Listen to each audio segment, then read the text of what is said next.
Have you ever felt utterly exhausted at the end of the day?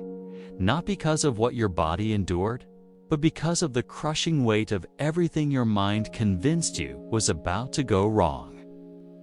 We spend so much of our lives suffering in our imagination, fighting battles that have not yet arrived, and mourning losses that have not yet occurred. There was once a young man named Cale who lived exactly like this, trapped in the endless, suffocating labyrinth of his own mind. Every night, his thoughts would spiral into a dark abyss of what-ifs. What if I fail? What if they leave me? What if my life amounts to nothing? This relentless mental torment drained the color from his world, leaving him paralyzed by a future that existed only in his head. Desperate for a cure to his invisible agony, Cale traveled to a remote monastery high in the mist-shrouded mountains, seeking the wisdom of an old Zen master.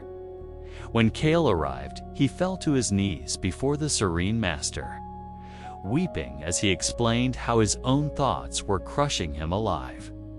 The master listened in silence, his eyes reflecting deep compassion. Without a word, the master stood, handed Cale a large, empty burlap sack, and pointed toward a treacherous peak in the distance.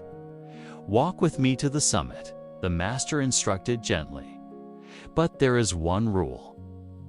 Every time your mind wanders to a worry about tomorrow, every time you stress over a problem that is not happening right here in this exact second, you must pick up a stone and place it into your sack."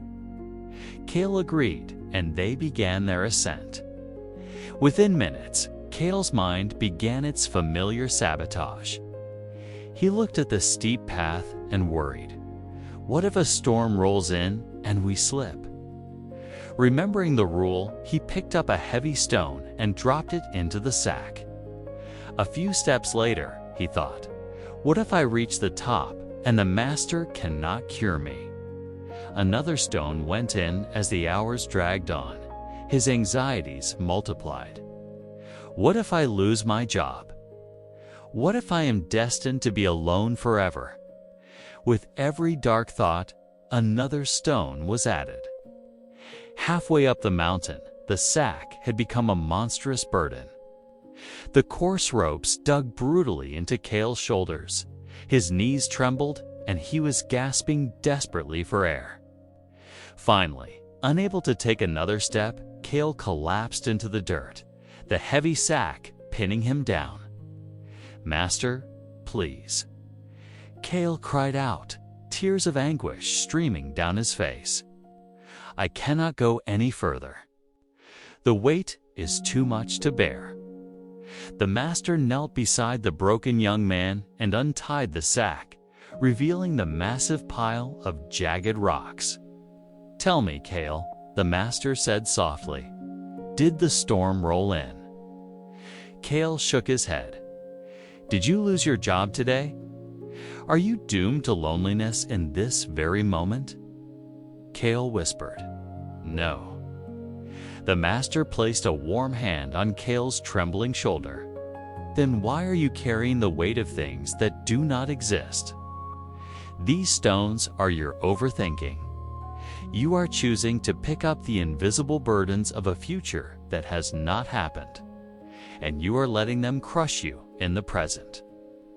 The truth hit Cale like a physical blow. He realized the unbearable heaviness of his life was self-inflicted.